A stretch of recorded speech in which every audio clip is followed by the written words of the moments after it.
Hello everyone, welcome to Priya PCS classes. Friends, बात करने वाले अंतरिक्ष प्रौद्योगिकी की।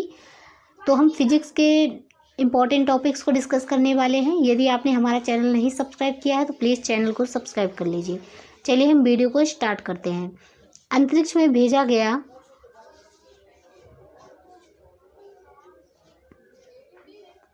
भारत का प्रथम उपग्रह है, ठीक है, तो ये है आर्यभट्ट।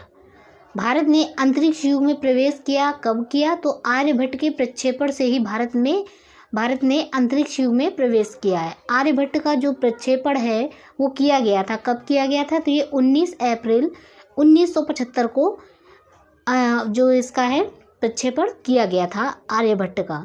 इनसैट 3C को प्रक्षेपित किया गया, तो ये कोरू से किया गया, जो है फ्रेंच गुयाना से। नेक्स्ट क्वेश्चन है हमारा, सही सुमेलित है। देखिए, कॉस्मिक बैकग्राउंड, उपग्रह कार्यरत, एक्सप्लोरर, ठीक है, फेल्कॉन जो है ये है समुद्रगत केबल तंत्र, डिस्कवरी है जो अंतरिक्ष शटल, और जो अटलांटिस है ये अंतरिक्ष शटल, ठीक है, सुमेलित है। ठीक है, तो ये जो कॉस्मिक बैकग्राउंड है ये उपग्रह कार्यक्रम एक्सप्लोरर से है संबंधित है, यानी कि कोप से।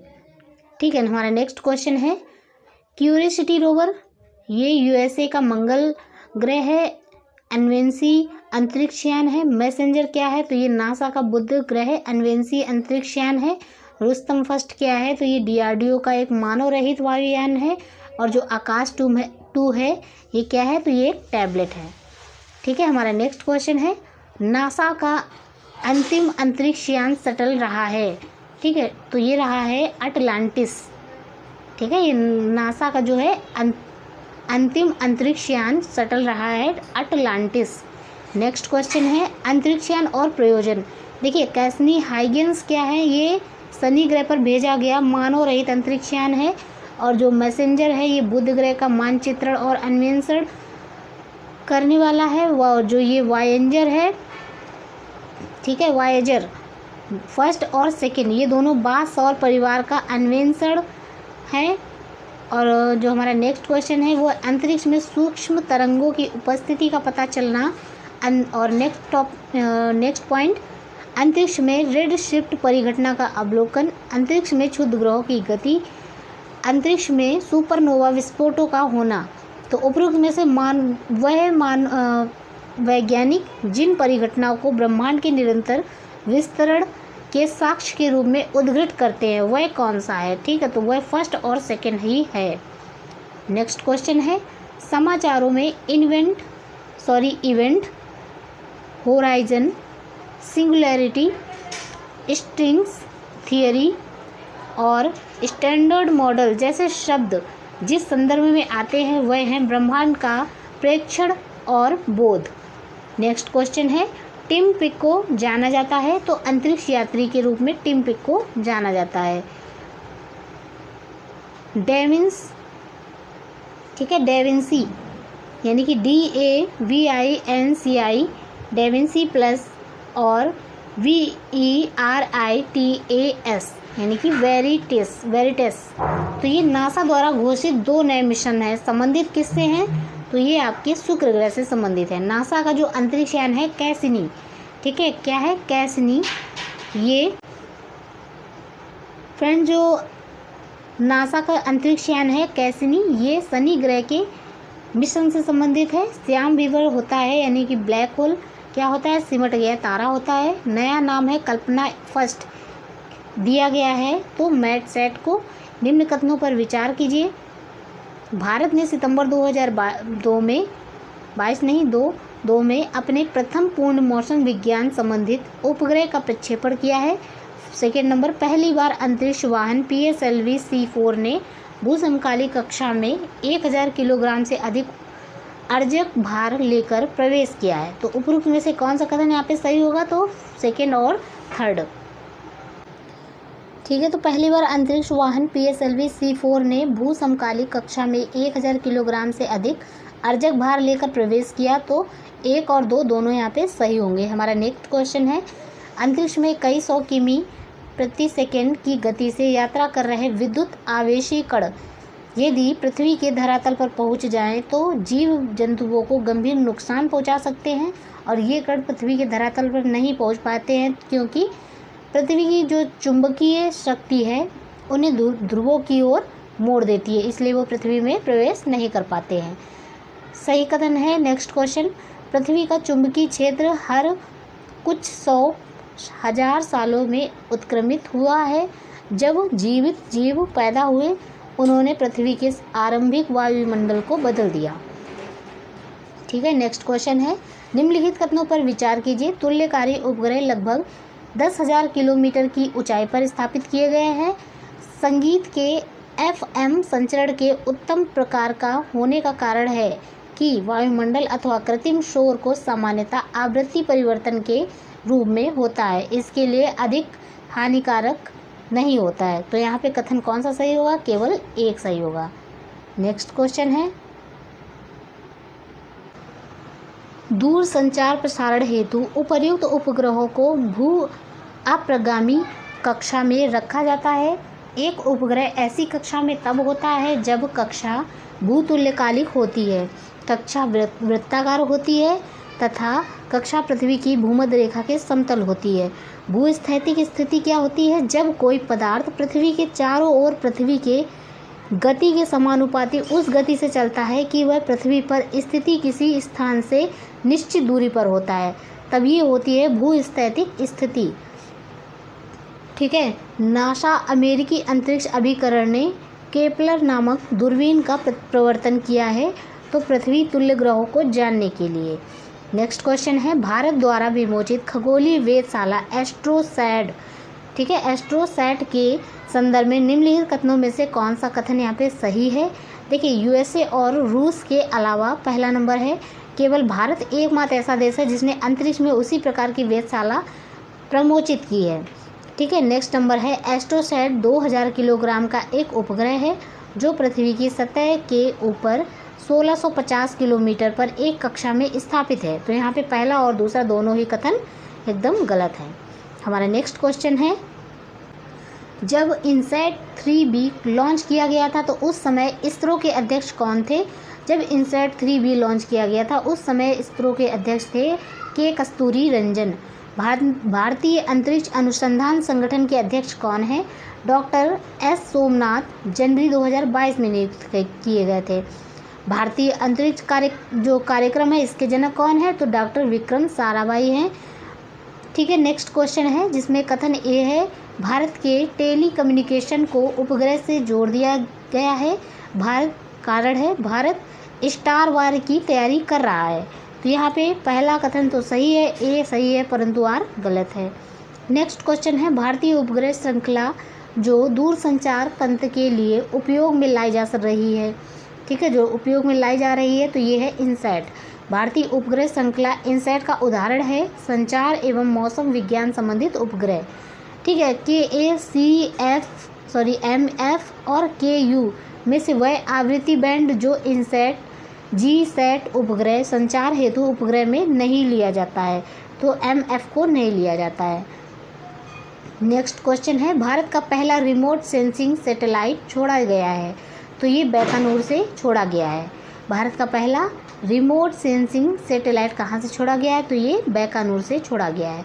भारतीय दूर संवेदन उपग्रहों का प्रयोग किया जाता है फसल की उपज के आकलन में, भौम जल यानी अंडरग्राउंड वाटर जो होता है, संसाधनों के स्थान निर्धारण में तथा खनिज के अन्वेषण में। ठीक है, नेक्स्ट क्वेश्चन है, निम्नलिखित कथनों पर विचार कीजिए। नंबर 1, विज्ञान रेल वैज्ञानिक तथा औद्योगिक अनुसंधान परिषद द्वारा आयोजित पहियों पर विज्ञान प्रदर्शनी है। नंबर 2, विज्ञान प्रसार मानव संसाधन विकास मंत्रालय के अधीन एक स्वायत्त निकाय है। नंबर 3, इसरो का जो शैक्षिक उपग्रह है 2004 में फ्रेंच गुयाना से छोड़ा गया था। तो यहाँ पे कौन सी वाक्य पूछा गया है? एकदम सही है, तो यहाँ पे कोई भी वाक्य एकदम सही नहीं है। नेक्स्ट क्वेश्चन है हमारा, वह आरेख जो अंतरिक्ष में तुल्यकारी उपग्रह के पथ का अधिकतम सही निरूपण करता है वो है वृत्ताकारी। ठीक है, भारतीय क्षेत्रीय संचालन उपग्रह प्रणाली के संदर्भ में सही कथन है तो IRNSS के तुल्यकारी जियो स्टेशनरी कक्षाओं में 3 उपग्रह हैं और भूतुल्यकाली जियो सिंक्रोनस कक्षाओं में 4 उपग्रह हैं। ठीक है, तो वह वायुमंडलीय परत जिसमें संचार उपग्रह अवस्थित किए जाते हैं, तो ये है एक्सोस्फीयर यानी बहिर्मंडल में। एक भू-स्थिर उपग्रह का परिभ्रमण काल होता है 24 घंटे का। ठीक है, कितने घंटों का होता है? तो ये 24 घंटे का होता है। इसरो द्वारा 22 दिसंबर 2005 को सफलतापूर्वक प्रक्षेपण किसका किया गया? तो इनसैट 4A का प्रक्षेपण कब किया गया था? तो 22 दिसंबर 2005 को।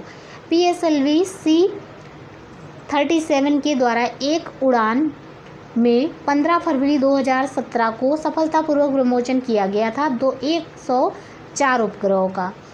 ठीक है, एपोसिस, कैसिनी, स्पित्ज़र तथा टेक्सार में से एक अंतरिक्ष यान है, तो कैसिनी एक अंतरिक्ष यान है।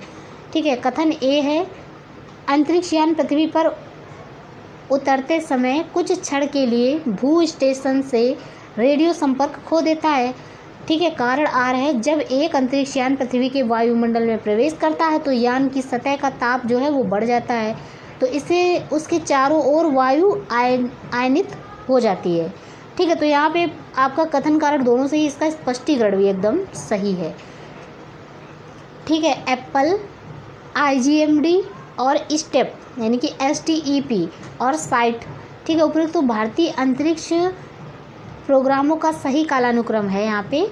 तो देखिए डी यानी कि साइट, ठीक है, डी, उसके बाद में हमारा C आएगा स्टेप, फिर आएगा एप्पल, उसके बाद में IGMD आएगा। नेक्स्ट क्वेश्चन है, एप्पल उपग्रह को प्रक्षेपित किया गया था, तो कैरू के फ्रेंच गुयाना से प्रक्षेपित किया गया था। प्रथम भारतीय संप्रेषण सैटेलाइट है एप्पल को छोड़ा गया था, कब छोड़ा गया था? तो ये 19 जून 1981 को एप्पल को छोड़ा गया था।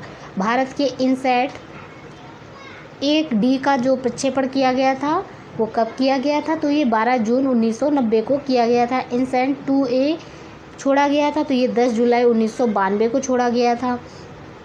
ठीक है, तो इनसैट जो 1D है वो आपका 12 जून 1990 को, इनसैट 2A जो है वो छोड़ा गया था 10 जुलाई 1992 को। इनसैट 4C को जो अपने निर्धारित कक्ष में प्रस्थापित नहीं हो पाए, उसका भार कितना था? तो 2168 किलोग्राम उसका भार था। भारत का पहला संचालन उपग्रह छोड़ा गया था इनकी IRNSS, ठीक है, फर्स्ट ये छोड़ा गया था, तो ये छोड़ा गया था श्रीहरिकोटा से। ठीक है, देखिए IRNSS 1A जो है छोड़ा गया था श्रीहरिकोटा से। PSLV, ASLV, SLV और GSLV, इन भारत ने कुछ दशकों में उपग्रह प्रक्षेपण यानों को बनाया है। तो उपर्युक्त A, B, C और D यानों के बनाने का जो सही क्रम है, सबसे पहले भारत ने क्या बनाया? तो सबसे पहले भारत ने बनाया, ठीक है, तो देखिए सबसे पहले भारत ने बनाया था SLV, उसके बाद बनाया ASLV, उसके बाद बनाया PSLV, लास्ट में बनाया है GSLV। ठीक है, तो GSLV देखिए सुमेलन आपका निम्नगत है, प्रक्षेपण यान और सैटेलाइट बताने हैं। उपग्रह प्रक्षेपण यान 3 यानी SLV 3, ठीक है, तो रोहिणी संवर्धित जो उपग्रह है प्रक्षेपण यान ASLV यानी कि SROSSC, ध्रुवीय उपग्रह प्रक्षेपण यान यानी PSLV जो है पोलर सैटेलाइट व्हीकल, ठीक है, तो ये है आपका चंद्रयान फर्स्ट। और भू समकालीन जो उपग्रह प्रक्षेपण यानी GSLV है, तो ये है एडूसैट। ठीक है, तो यहाँ पे आपका यहाँ पे ये सही सुमेलित है। ठीक है, हमारा नेक्स्ट क्वेश्चन है, दिए गए मानचित्र में अंतरिक्ष संगठन इकाइयों की जो अवस्थिति है उसको 1, 2 और 3, 4 तथा अंकित है, तो इनको क्रमशः स्थिति हम लोग को बतानी है। जो फर्स्ट नंबर पे है ये आपका यहाँ पे है, ये मैप की लोकेशन से देख सकते हैं आप लोग, और सेकंड नंबर ये गुजरात के पास है, और थर्ड नंबर ये आंध्र प्रदेश और ये तमिलनाडु। ठीक है, तो हमारे नेक्स्ट क्वेश्चन है, आप देख सकते हैं ये IIRS जो आपका ऊपर था, और SAC उसके बाद में लास्ट में इसरो है और यहाँ पे NRSA है। ठीक है, इसरो की जो मास्टर कंट्रोल सुविधा हासन में से है जो अवस्थित है कहाँ पे, तो ये आपका कर्नाटक में स्थित है। सही सुमेलित है, संस्थाएं और स्थान बताना है। इसरो बेंगलुरु में स्थित है। ठीक है, और जो IUCA है ये आपका पुणे में स्थित है। IUAC है जो आपका नई दिल्ली में स्थित है। VSSC है जो आपका तिरुवनंतपुरम में स्थित है। सही सुमेलित है। अंतरिक्ष अनुप्रयोग केंद्र जो है वो आपका अहमदाबाद गुजरात में स्थित है। ठीक है, और जो राष्ट्रीय दूर संवेदन केंद्र है ये आपका हैदराबाद तेलंगाना में स्थित है। भारतीय अंतरिक्ष अनुसंधान संगठन आपका बेंगलुरु कर्नाटक में स्थित है। ये उपग्रह केंद्र हैं सभी। विक्रम साराभाई अंतरिक्ष केंद्र आपका तिरुवनंतपुरम केरल में स्थित है। UR राव उपग्रह केंद्र आपका बेंगलुरु कर्नाटक में स्थित है। भारतीय सुदूर संवेदन संस्थाएं जो है ये देहरादून उत्तराखंड में स्थित हैं। ठीक है, त्रिवेंद्रम अवस्थित विक्रम साराभाई अंतरिक्ष केंद्र मुख्यतः संबंधित है तो रॉकेट छोड़ने के लिए प्रणोदकों को के अनुसंधान से तथा उपग्रह प्रक्षेपण वाहनों के विकास से संबंधित है। कथन ए है, एक हवाई जहाज के पंख की ऊपरी तरह उन्नतोदर बनाई जाती है तो नीची तरह जो नतोदर है बनाई जाती है। ठीक है, सतह बनाई जाती है। उसके बाद में कारण है शीर्ष भाग जो है टॉप पर वायु प्रवाह की द्रुत गति कम होती है और इसलिए अधोभाग में जो शीर्ष भाग है उसे दबाव कम रहता है। ठीक है, तो यहाँ पे ए सही है आपका, परंतु आर एकदम गलत है। हवाई जहाज के जो ब्लैक बॉक्स होते हैं उसका रंग कैसा होता है, तो जो हवाई जहाज में ब्लैक बॉक्स होते हैं उसका रंग नारंगी कलर का होता है। चंद्रयान फर्स्ट चंद्र कक्ष में कब पहुंचा था, तो ये 8 नवंबर 2008 को चंद्रयान जो है अपने कक्ष में पहुंचा था। भारत के जो चंद्र मिशन है प्रथम अंतरिक्ष यान का नाम क्या था, तो चंद्रयान फर्स्ट था इसका नाम। चंद्रयान फर्स्ट का प्रक्षेपण किया गया था तो आंध्र प्रदेश से किया गया था चंद्रयान फर्स्ट का प्रक्षेपण। चंद्रयान 2 की जो प्रोजेक्ट डायरेक्टर हैं, ठीक है, तो ये है M वनीता। ठीक है, तो चंद्रयान 2 का जो प्रोजेक्ट डायरेक्टर है ये M वनीता है और चंद्रयान 2 की जो मिशन निदेशिका हैं ये है आपकी ऋतु करिघल। ठीक है, ऋतु करिघल। नेक्स्ट है जुलाई 2019 में अंतरिक्ष यान चंद्रयान 2 को प्रक्षेपित किया गया था आपका, ये आंध्र प्रदेश से किया गया था। ठीक है, चंद्रयान 2 अंतरिक्ष यान को प्रक्षेपित करने के लिए इसरो द्वारा जिस जियोसिंक्रोनस उपग्रह प्रक्षेपण यान का उपयोग किया गया है ये आपका है GSLV Mk3MI। ठीक है, चंद्रयान 2 का इसी से प्रक्षेपण किया गया था। नेक्स्ट क्वेश्चन है हमारा, चंद्रमा पर जाने के लिए दुनिया की पहली प्राइवेट फ्लाइट योजना का नाम क्या है, तो ये है आपकी मून एक्सप्रेस। ठीक है, ध्यान रखिएगा, चंद्रमा पर जाने के लिए दुनिया की जो पहली प्राइवेट फ्लाइट है उसका नाम है योजना का मून एक्सप्रेस। निम्नलिखित कथनों पर विचार कीजिए। देखिए, इसरो द्वारा प्रमोचित मंगलयान, देखिए को मार्स ऑर्बिटर मिशन भी कहा जाता है इसको। ये भारत को यानी कि जो मंगलयान है उसके विषय में हम ये शब्द देख रहे हैं। नंबर 1 हमारा हो गया कि इसे हम को मार्स ऑर्बिटर मिशन भी कहते हैं। सेकेंड नंबर है ये भारत को USA के बाद मंगल के चारों ओर अंतरिक्ष यान को चक्रमण कराने वाला दूसरा देश बन गया है। थर्ड नंबर है ये इसने भारत को एकमात्र ऐसा देश बना दिया है जिसने अपने अंतरिक्ष यान को मंगल के चारों ओर चक्रमण कराने वाली पहली बार में ही सफलता प्राप्त कर ली है। तो यहाँ पे आपका पहला और तीसरा सब नंबर सही होगा, बाकी के यहाँ पे गलत हैं। चीनी अंतरिक्ष यान है शेनझाओ 7 के बारे में हमें सही कथन बताने हैं। देखिए, इनमें से 3 अंतरिक्ष यात्री हैं जिनको लॉन्च मार्च 2F नामक रॉकेट से छोड़ा गया था। तो पहली बार जो चीनी अंतरिक्ष यात्री ने अंतरिक्ष में स्पेस वॉक किया था एवं अंतरिक्ष यात्री सकुशल पृथ्वी पर लौट आए थे। ठीक है, देखिए अगस्त 2016 में चीन ने मिसियस उपनाम से एक प्रणाली विकसित की थी जो क्वांटम उपग्रह संचार प्रणाली है। वह अंतरिक्ष एजेंसी जिसने उपग्रह को ले जाने वाले विश्व के सबसे छोटे रॉकेट का सफलतापूर्वक प्रक्षेपण किया है तो ये है जाक्सा जो कि स्थित है जापान में। ठीक है, CNES जिस देश की अंतरिक्ष एजेंसी है वह है फ्रांस। CNES नासा की जेट प्रोपल्सन जो लेबोरेटरी है स्थित है तो ये आपका पासाडेना में स्थित है। ग्रिड्स लाइटनिंग 10, ठीक है, जिसका GL-10 भी कहा जाता है, जिसका हाल ही में समाचारों में उल्लेख हुआ है, वो है नासा द्वारा परीक्षित विद्युत विमान। ठीक है, नासा का जो डीप इम्पैक्ट अंतरिक्ष मिशन है, जिस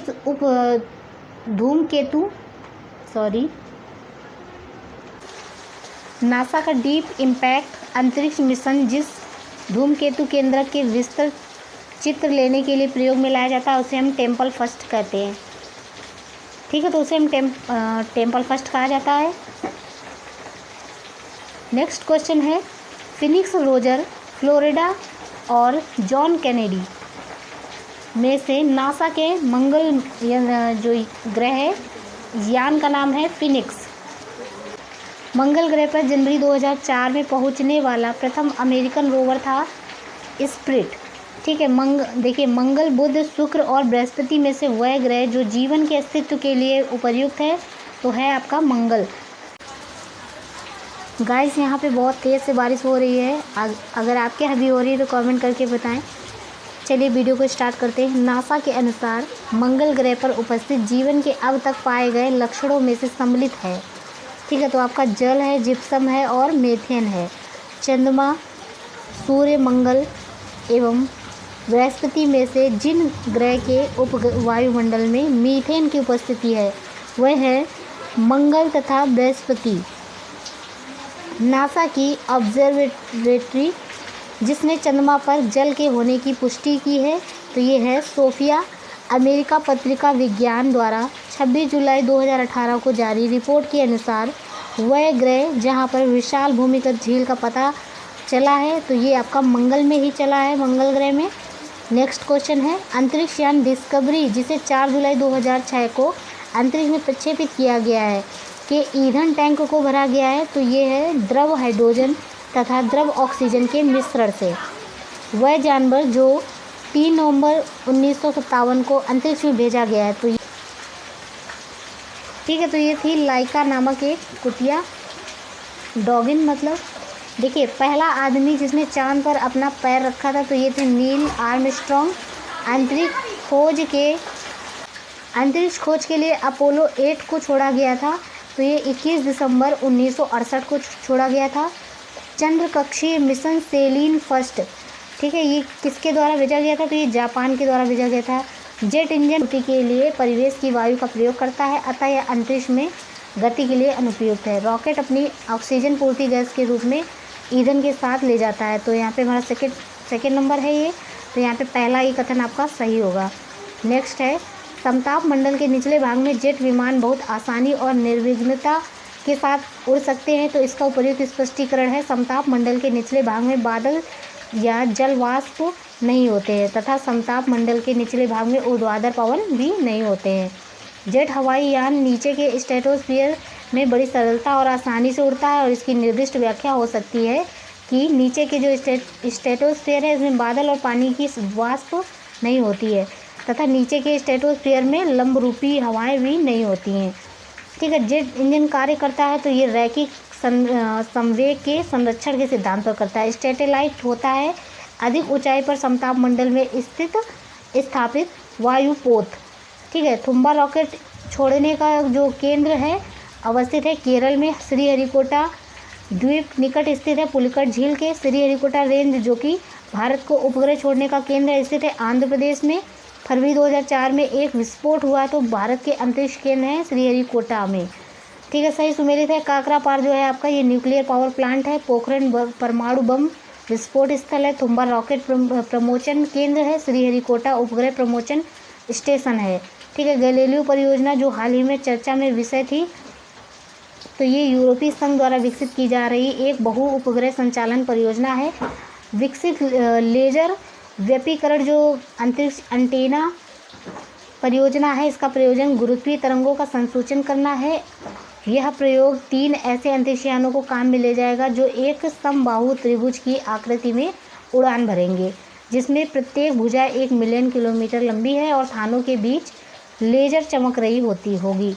ठीक है, कथित प्रयोग जो संदर्भित है ये है, ठीक है, तो ये है आपका इवोल्व्ड को संदर्भित करता है, यानी कि लीसा को। ठीक है, नेक्स्ट है क्रायोजेनिक ताप से आशय है उस ताप से है जो -150 डिग्री सेंटीग्रेड से कम होता है, उसे क्रायोजेनिक ताप कहते हैं।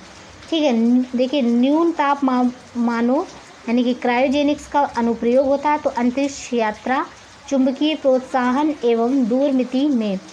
निम्नतापी इंजनों का अनुप्रयोग होता है रॉकेट प्रौद्योगिकी में। निम्नतापी इंजन प्रयोग में लाए जाते हैं तो द्रव ऑक्सीजन ऑक्सीकारक के रूप में तथा द्रव हाइड्रोजन ईंधन के रूप में। क्रायोजेनिक इंजन का इस्तेमाल होता है तो स्पेस शटल में रॉकेट नोदकों के रूप में प्रयोग किया जाता है तो द्रव हाइड्रोजन, द्रव ऑक्सीजन, द्रव हाइड्रोजन तथा मिट्टी का तेल। रॉकेट कार्य करता है तो संवेग संरक्षण के सिद्धांत पर। निम्नलिखित कथनों पर विचार कीजिए। देखिए फर्स्ट नंबर है रीसैट-2 उपग्रह कक्षा में PSLV C-12 द्वारा अप्रैल 2019 में श्रीहरिकोटा में छोड़ा गया था और सेकंड नंबर है एक दूसरा उपग्रह अनुसैट भी PSLV C-12 द्वारा कक्षा में छोड़ा गया था तो इसका जो निर्माण है अन्ना विश्वविद्यालय चेन्नई द्वारा किया गया है। तो अनुसैट एक पर्यवेक्षणीय संचार उपग्रह है, रीसैट जो 2 है एक खोजी उपग्रह है, वह देश की सीमाओं की चौकसी में सक्षम है। तो उपयुक्त में से यहाँ पे चारों कथन एकदम सही हो जाएंगे। भारतीय उपग्रहों और उनके प्रक्षेपकों के संदर्भ में निम्नलिखित कथनों पर विचार कीजिए। इनसैट श्रृंखला के सभी उपग्रह जो है विदेशों में छोड़े गए। नंबर 1 PSLV का जो प्रयोग है IRS श्रृंखला के उपग्रहों के प्रक्षेपण के लिए किया गया है। नंबर 3 नंबर है भारत में GSLV के तीसरे चरण को शक्ति प्रदान करने के लिए पहली बार स्वदेश निर्मित शीत जनित इंजनों का प्रयोग किया गया है। नंबर 4 है वर्ष 2001 में छोड़े गए GSLV में अंकीय प्रसारणों को इंटरनेट सेवाओं को प्रदर्शित करने के लिए अर्जक भार है। यहाँ पे 2, 3 और 4 एकदम सही होगा। भारत के उपग्रह विमोचित करने वाले जो वाहनों हैं इसमें संदर्भ में निम्नलिखित कथन देखिए। PSLV से वे उपग्रह विमोचित किए जाते हैं जो पृथ्वी के संसाधनों की मॉनिटरिंग में उपयोगी हैं, जबकि जो GSLV है इसको मुख्यतः संचार उपग्रहों को प्रमोचित करने के लिए अभिकल्पित किया गया है। देखिए SLV-3 RS-D फर्स्ट, ठीक है, IRS फर्स्ट D तथा इनसैट-2D में से अंतरिक्ष उपग्रह नहीं है तो SLV-3 एक अंतरिक्ष उपग्रह नहीं है। GSLV-D2 जो हाल ही में कक्षा में प्रक्षेपित की गई स्वदेशी उपग्रह प्रक्षेपण यान है। शैक्षणिक सेवाओं के लिए उपग्रह एजुसैट, ठीक है, तो ये अंतरिक्ष में भेजने में भारत पहला राष्ट्र हो गया है। यह उपग्रह प्रक्षेपित किया गया था 20 सितंबर 2004 को। भारत का अग्रवर्ती संचार उपग्रह GSAT-8 31 मई 2011 को छोड़ा गया था कोरू से, जो कि फ्रेंच गुयाना में स्थित है। भारतीय उपग्रह GSAT-7 अनन्य रूप से बनाया गया था। भारतीय उपग्रह GSAT-7 अनन्य रूप से बनाया गया, तो ये बनाया गया सैन्य संचार हेतु। अंतरिक्ष तकनीक के संदर्भ में भुवन जो हाल ही में चर्चित हुआ वह इसरो का एक पृथ्वी विषयक पोर्टल है जिसमें 3D फोटो लेने की क्षमताएं हैं। इसरो द्वारा निर्मित कुछ उपग्रहों की सूची है, उनके प्रक्षेपण के दिनांक के साथ दी गई है। देख सकते हैं आप उपग्रह और प्रक्षेपण की दिनांक। देखिए GSAT-2 जो है 8 मई 2003 को, GSAT-4 जो है ये 15 अप्रैल 2010 को, GSAT-5P ये 25 दिसंबर 2010 को, GSAT-12 जो है ये 15 जुलाई 2011 को। उपर्युक्त उपग्रहों में से जो अपने कक्षा तक पहुंचने में विफल रहे हैं तो ये आपके 2 और 3 हैं, यानी कि GSAT-2 और 4, ठीक है। वह उपग्रह जो 19 सितंबर 2012 को भारत द्वारा सफलतापूर्वक प्रक्षेपित किया गया था तो GSAT-10 है। रॉकेट वाहन जिसने इसरो ने GS-80-6A उपग्रह लॉन्च किया है तो GSLV-F8 है। फ्रेंड्स, यहाँ से हमारा वीडियो समाप्त होता है। मिलते हैं आपको नेक्स्ट वीडियो के साथ, तब तक के लिए जय हिंद।